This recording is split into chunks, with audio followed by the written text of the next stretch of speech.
In the soft morning light, Emily stood on the shore, her heart weighed down by the remnants of a broken relationship. The waves whispered secrets of resilience, and as they danced to the shore, a metaphor unfolded before her. With every surge, the sea released what no longer served it. Each receding wave symbolized letting go. In that moment, she realized that healing was not about erasing memories, but learning to ride the waves of emotion.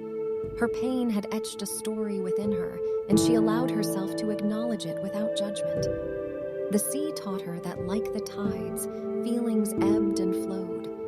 Healing was the art of embracing vulnerability and finding strength within it. As the sun climbed higher, its warmth wrapped around Emily like a comforting embrace. She felt a sense of renewal in nature's rhythm. The breakup had shaped her, but it did not define her.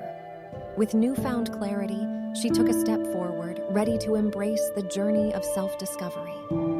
The sea whispered, "Healing is not a destination, but a transformative voyage." And so Emily walked away from the shore, her heart still tender, but her spirit awakened.